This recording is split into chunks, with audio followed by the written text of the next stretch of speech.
আজকে থেকে প্রায় 4014 বছর আগের কথা। একটা চমৎকার সভ্যতা ছিল, তার নাম ছিল ব্যাবিলন। এটা ইরাকে ছিল। সেখানে বাবেল নামে একটা শহর ছিল। আমরা অনেকেই জানি না যে বর্তমান বাগদাদ হচ্ছে সেই বাবেল নগরী। বর্তমান বাগদাদ হচ্ছে সেই বাবেল নগরী। আর বাবেল সম্পর্কে আল কোরআনে কিন্তু আয়াত আছে। আল কোরআন এমন একটা কিতাব, বিস্ময়কর কিতাব, যেখানে সবকিছুই নাজিল করা হয়েছে। তো আল্লাহ পাক সূরা কাহফে তো বলেছেন, ওয়ালাকাদ সাররাফনা ফি হাযাল কুরআন লিন-নাসি মিন কুল্লি মাসাল। আমি এই কোরআনে মানব জাতির জন্য প্রত্যেকটা বিষয়কেই ব্যাখ্যা করেছি। ওয়া নাযালনা আলাইকাল কিতাবা তিবয়ানান লিকুল্লি শাই। হে নবী, আমি আপনার প্রতি এমন একটা কিতাব নাজিল করেছি যেটা তিবয়ানান লিকুল্লি শাই, প্রত্যেকটা বিষয়কে ব্যাখ্যা করে। যারা আহলে কোরআন ভ্রান্ত আকীদার অনুসারী, তারা কিন্তু এই আয়াত থেকেই দলিল পেশ করে যে কোরআন তো তিবয়ানান লিকুল্লি শাই, প্রত্যেকটা বিষয়ের ব্যাখ্যা। তার নতুন করে হাদিসের কি প্রয়োজন আছে?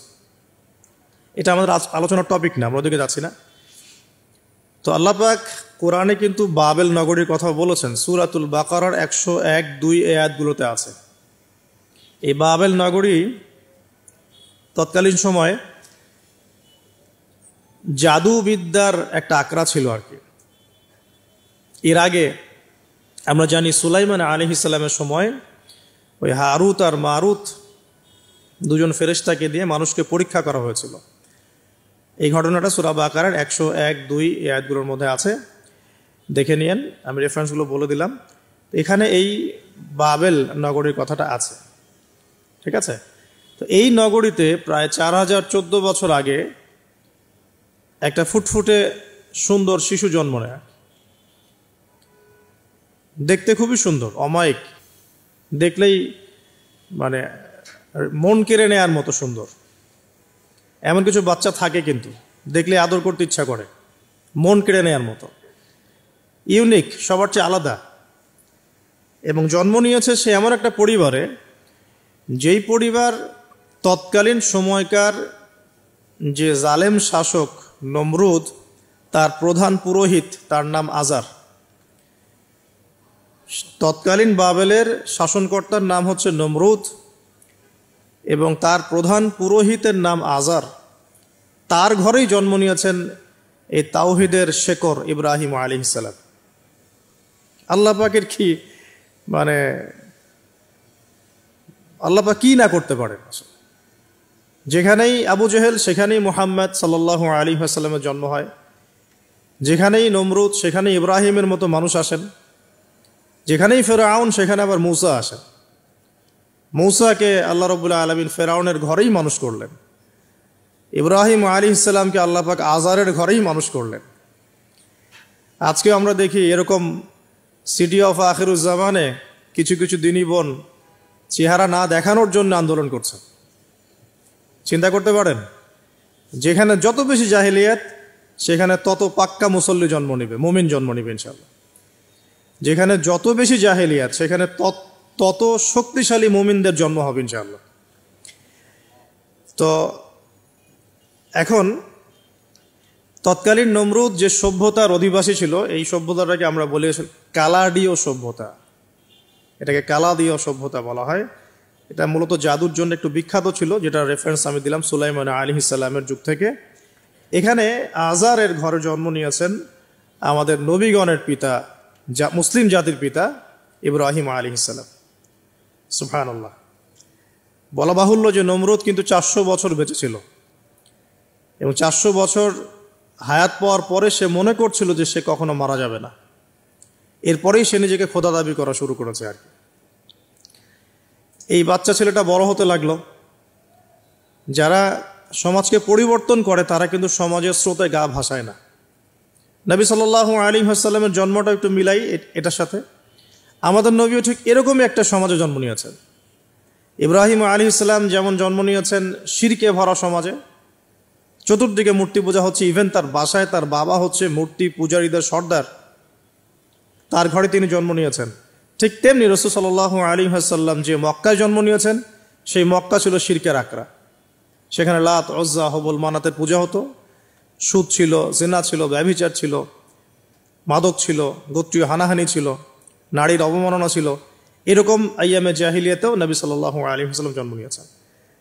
নবী সাল্লাল্লাহু আলাইহি ওয়াসাল্লাম, ইব্রাহিম আলাইহিস সালাম, দুজনের চেহারাও একরকম ছিল, দুজনের চেহারার গঠনটাও একরকম ছিল, দেহের গঠনও একরকম ছিল। মেরাজের রাতে নবী সাল্লাল্লাহু আলাইহি ওয়াসাল্লাম দেখে এসেছিলেন যে ইনি কে, যাকে দেখতে হুবহু আমার মতো লাগছে। জিবরাইল আলাইহিস সালাম বলেছেন, ইনি আপনার পিতা ইব্রাহিম আলাইহিস সালাম। সুবহানাল্লাহ। ঠিক তেমনি আমরা খেয়াল করে দেখি যে জীবনের যে চড়াই উতরাই, পারিবারিক জীবন, সামাজিক জীবন, হিজরতের জীবন, দিন প্রতিষ্ঠা ইত্যাদি, প্রত্যেকটা ডিপার্টমেন্টেও ইব্রাহিম আলাইহিস সালাম আর মুহাম্মদ সাল্লাল্লাহু আলাইহি ওয়াসাল্লামের মধ্যে একটা চরম মিল আছে। এটা আমরা আস্তে আস্তে এই গল্পের ভিতরে গেলে বুঝতে পারবো। আর এই কারণেই হয়তোবা আল্লাহ ভালো জানেন, এই কারণেই হয়তোবা আমরা যখন তাশাহুদের পর দরুদ পড়ি, আমরা দরুদের মধ্যে অন্য নবীর নাম নিচ্ছি না, আমরা মুহাম্মদ সাল্লাল্লাহু আলাইহি ওয়াসাল্লামের সাথে ইব্রাহিম আলাইহিস সালামের নাম নিচ্ছি। হতে পারে এটা একটা কারণ, আল্লাহ ভালো জানেন। এখন এরকম পরিবেশে বড় হতে লাগলেন ইব্রাহিম আলাইহিস সালাম। আমি একটু আগে বলেছি, যারা সমাজকে পরিবর্তন করে তারা কখনো সমাজের জাহিলিয়াতের স্রোতে গা ভাসায় না। মুহাম্মদ সাল্লাল্লাহু আলাইহি ওয়াসাল্লাম সমাজ পরিবর্তন করেছেন আইয়ামে জাহিলিয়াতকে মাত্র 23 বছরের ব্যবধানে, কিন্তু তিনি জাহিলিয়াতের সাথে গা ভাসান নাই।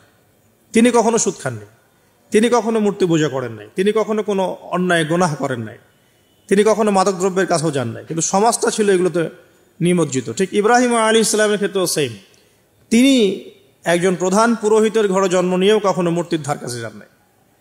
বরং একটু যখন বড় হচ্ছেন, একটু বড় বলতে ম্যাচিউরড, আমাদের টিকটক প্রজন্মের মতো না, এরা 20-30 বছর হয়ে গেল ম্যাচিউরড হয় না, বুদ্ধি প্রতিবন্ধী, বিকলাঙ্গ। ইভেন ইদানিং আমাদের মেয়েরা ছেলে হচ্ছে আর কি, আমাদের নারীরা এখন পুরুষত্ব দেখাচ্ছে, আর আমরা পুরুষেরা ফেসবুকে একটা স্ট্যাটাস দিয়ে ক্ষান্ত হয়ে থাকি। এইটুকু আমাদের দায়িত্ব উম্মার প্রতি। আর এখানে আমরা দক্ষতা অর্জন করেছি অনেক। আমরা মনে করি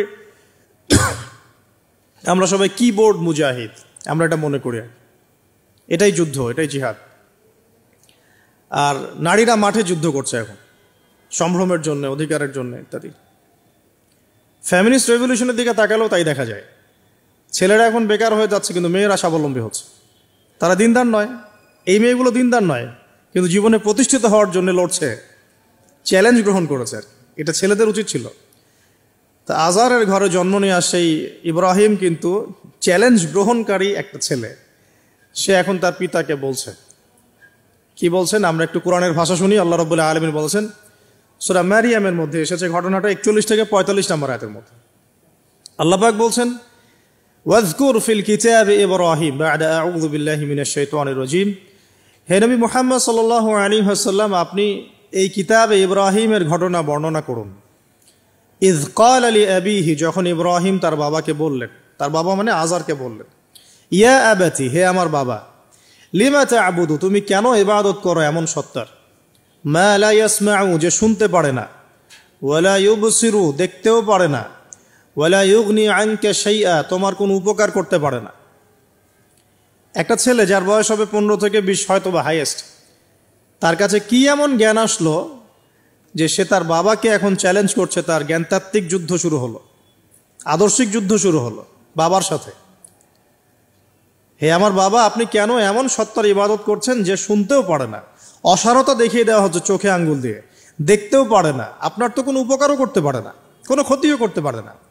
ওয়ালাম ইউগনি আনকা শাইআ, ইয়া আবাতি, হে আমার বাবা, ইয়া আবাতি ইন্নী আখাফু আন ইয়ামাসসাকা আযাবুম মিনার রাহমানি ফাতাকুনা লিশ-শাইতানি ওয়ালিয়্যা, হে আমার বাবা, আমি ভয় পাচ্ছি যে আপনার উপরে না আবার আল্লাহ পাকের গজব নেমে আসে এবং আপনি শয়তানের ওলি না হয়ে যান। ওলি মানে কি? বন্ধু, বন্ধু, শয়তানের বন্ধু না হয়ে যান। ইয়া আবাতি ইন্নী ক্বাদ জাআনি মিনাল ইলম মা লাম ইয়াতিকা ফাত্তাবি'নি আহদিকা সিরাতান সাওয়্যা। কি চমৎকার কথা! ছোট্ট ছেলেটা বলছে, হে আমার বাবা, আমার কাছে একটা জ্ঞান আসছে, জ্ঞান, আমার কাছে একটা জ্ঞান এসেছে যেটা তোমার কাছে আসে নাই। ফাত্তাবি'নি, তুমি আমার অনুসরণ করো। আহদিকা, আমি তোমাকে পথ দেখাবো। সিরাতান সাওয়্যা, সহজ সরল পথ দেখাবো তোমাকে। সন্তান বাবাকে নসিহত করছে। দেখুন, সন্তান বলছে আমার কাছে এমন জ্ঞান এসেছে বাবা, যেটা তোমার কাছে আসে নাই। তুমি আমাকে ফলো করো, আমার অনুসরণ করো, আমি তোমাকে পথ দেখাবো। Ego problem, ego. আজার এখানে ছিলাম, দেখেন বাবাকে সন্তান উপদেশ দিচ্ছে। এবার বাবার উত্তরটা শোনে। বাবা কেন গ্রহণ করলো না? বললাম প্রেস্টিজ ইস্যু। তুমি ছোট মানুষ হয়ে আমাকে এত বড় কথা বলো। হ্যাঁ, তখন বাবা বলছেন আনতা রাগিবুন আনতা আন আলিহাতিনা ইয়া ইব্রাহিম। হে ইব্রাহিম, তুমি কি আমাদের ইলাহগুলো, উপাস্যগুলো থেকে মুখ ফিরাচ্ছ? তুমি কি আমাদের উপাস্যগুলো থেকে মুখ ফিরিয়ে দিচ্ছ? আনতা রাগিবুন আনতা আন আলিহাতিনা ইয়া ইব্রাহিম লাইন লাম তানতাহি। যদি বিরত না হও, ঠিক যেমন থ্রেট আমাদেরকে করা হয়, যদি বিরত না হও, লাইন লাম তানতাহি লাআরজুমান্নাকা লাইন লাম তানতাহি লাআরজুমান্নাকা রাহজান মালিয়া। তিনি বলছেন যদি বিরত না হও তাহলে তোমার মাথাটা পাথর দিয়ে মেরে ফাটিয়ে ফেলবো। আরজুমান্নাকা মানে রজম করব। রজম মানে কি? যে কোমর পর্যন্ত গেথে পাথর মারা, বিবাহিত পুরুষ জেনা করলে যেটা শাস্তি হয়। লাইল্লাম তানতাহি, যদি বিরত না হও, লাআরজুমান্নাকা রাহজান মালিয়া, দূর হও এখান থেকে বের হও হতভাগা। আমরা বলি না, দূর হও এখান থেকে, ঠিক ওই রকম। যদি ফিরে আসো ভালো কথা, না ফিরে আসলে রজম করে দিব, মাথা ফাটিয়ে ফেলবো পাথর দিয়ে মেরে। এখান থেকে দূর হও হতভাগা। কাকে বলছে এটা? ইব্রাহিম আলাইহিস সালামকে। এবার তিনি খুব নরম সরম মানুষ, শান্তিকামী মানুষ। তিনি বলছেন ক্বালা সালামুন আলাইক। এই সালামুন আলাইক কথাটা শিখে নেবেন, জীবনে অনেক ক্ষেত্রে কাজে লাগবে। সালামুন আলাইক মানে আপনার উপর শান্তি বর্ষিত হোক। যখনই আপনি কলিউশন অ্যাভয়েড করতে চাবেন, সালাম দিয়ে চলে আসতে হবে। সেটা পরিবারেও, সমাজেও, দিন প্রতিষ্ঠার ক্ষেত্রে। কেউ আপনাকে সমালোচনা করছে, গালিগালাজ করছে, গীবত তহমত করছে, আপনাকে নিয়ে এপিসোড বানাচ্ছে, মানে আপনি কি করবেন? প্রত্যেকটার কাউন্টার দিতে থাকবেন? তাহলে আপনার গোল নষ্ট হয়ে যাবে, আপনার গোল থেকে আপনি বিচ্যুত হয়ে যাবেন। এগুলো নিয়ে আপনাকে ব্যস্ত থাকতে হবে। তখন এগুলো নিয়ে উম্মাহ ব্যস্ত আছে বলেই এখন পর্যন্ত গোল অ্যাচিভ হয় নাই। আমরা এগুলো নিয়ে ব্যস্ত আছি বলেই এখনো গোল অ্যাচিভ হয় নাই। তো এই কারণে ইব্রাহিম আলাইহিস সালামের সুন্নাহ হচ্ছে সালামুন আলাইক, তোমাদের উপর শান্তি বর্ষিত হোক। হ্যাঁ, তবে যে জায়গাটাতে দালিলিকভাবে জ্ঞানতাত্ত্বিক যুদ্ধ করতে হবে সেটা করতে হবে, সেটা অন্য ইস্যুস। তো ইব্রাহিম আলাইহিস সালামকে পরিবার ছাড়তে হলো। পরিবার মানে তার মাকে ছাড়তে হলো, তার বাবাকে ছাড়তে হলো। তার কোনো অপরাধ আছে?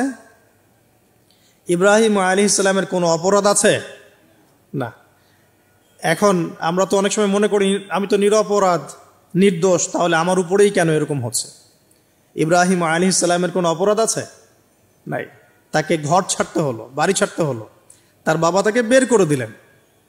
এখান থেকে লেসন নিয়ে নেন, আজকের প্রথম লেসন, যে আপনি আমি যদি হকের উপর থাকি, সর্বপ্রথম বাধাটা পরিবার থেকে আসতে পারে।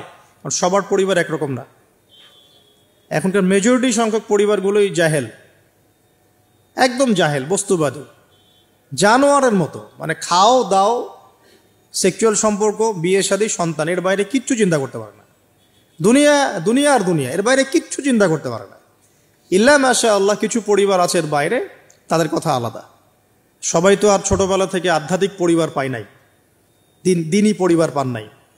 আর এটার পরিমাণ দিন দিন কমেই আসছে। ম্যাক্সিমাম পরিবার এখন জাহান্নামের টুকরা। আল্লাহ পাক পরিবারকে বলেছেন জাহান্নাম থেকে বাঁচাও, কু আনফুসাকুম ওয়া আহলিকুম নারা। এখন ওই পরিবারই হয়ে গেছে জাহান্নামের টুকরা। আপনি দিনের পথে চলতে চাইলে প্রথম হোঁচটটা পরিবার থেকে খেতে পারেন। এটা ইব্রাহিম আলাইহিস সালামের জীবনেও যেমন হয়েছে, মুহাম্মদ সাল্লাল্লাহু আলাইহি ওয়াসাল্লাম জীবনে হয়েছে। ওই যে মিলাদ ছিলাম কিভাবে, তার ক্ষেত্রেও সেম। চাচারা শত্রু না? চাচারা শত্রু, আশপাশের মানুষ শত্রু। চাচা এসে বাড়ির সামনে খড়কুটা ফেলে দিয়ে যায়, চাচি এসে ময়লা আবর্জনা ফেলে দিয়ে যায়, কেউ গালি দেয়, কত সমস্যা। যখন নিজের মানুষরা আপনার এগেনস্টে চলে যায় তখন মনটা ভেঙে যাবে, স্বাভাবিক। কারণ নিজের মানুষটা, সারা দুনিয়া যদি আপনার বিপক্ষেও থাকে, কাছের কিছু মানুষ আপনার পক্ষে থাকে, তখন আপনি বাসাতে অ্যাটলিস্ট সিংহ,